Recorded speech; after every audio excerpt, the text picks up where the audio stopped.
Well, a lifelong Republican whose name is synonymous with the party switches sides. Not only is she voting for Barack Obama, she even spoke at the Democratic convention. Susan Eisenhower, the granddaughter of President Dwight Eisenhower and also the president of the Eisenhower Group, Inc., joins me now from Washington. Thanks for being with us this morning, Susan.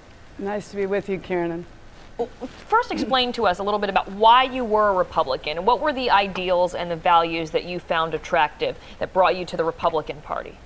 Well, actually, I sort of was raised in the Republican Party. My grandfather brought the Republican Party back from the abyss after the Great Depression, won election in 1952, and I've been a lifelong Republican ever since until about a month ago. And why do you think Barack Obama better represents those values or possesses those values to make you choose to vote for him?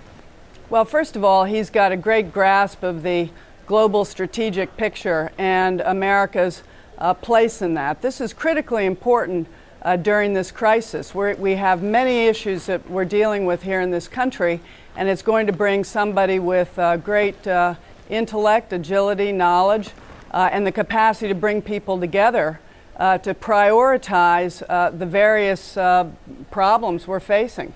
You know, we just spoke with a Democrat, Lynn Forrester de Rothschild. She was one of Hillary Clinton's top fundraisers. She's now deciding to vote for John McCain. Let's listen to a little bit about what she said about why. Who knows how to lead, who will reach across party lines, and who will take on special interests. And John McCain has a record of doing that, and Barack Obama has the rhetoric of doing it. What's your response to Democrats who are now throwing their support behind John McCain?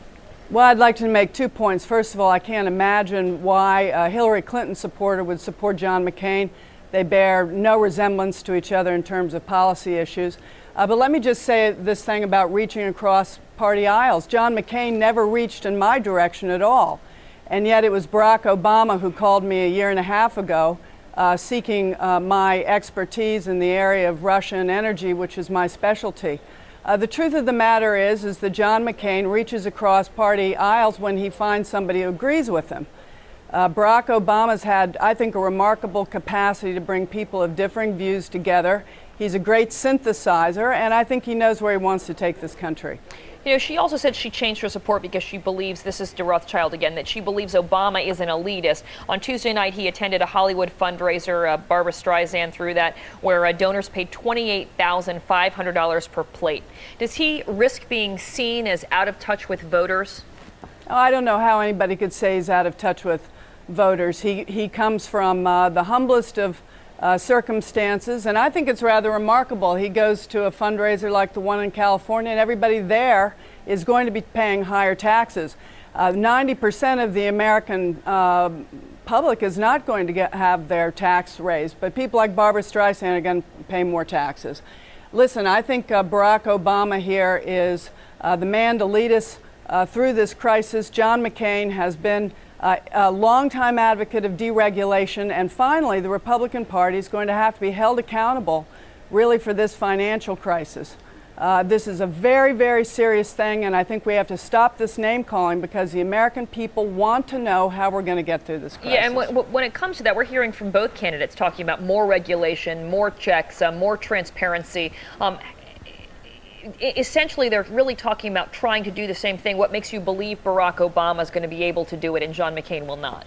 I think we need to put this into perspective. Do you know what we did, actually? We dismantled the safeguards that had been established after the Great Depression. So when we're talking about regulation, we're talking about reinstating safeguards that our forebears understood were critical for bringing about transparency and checks and balances in a system that is, by definition, prone towards profit-taking and, in some cases, irrational exuberance. So we need to have those checks back in place. We need those safeguards, and the American people are going to suffer from that dismantlement. That's very clear.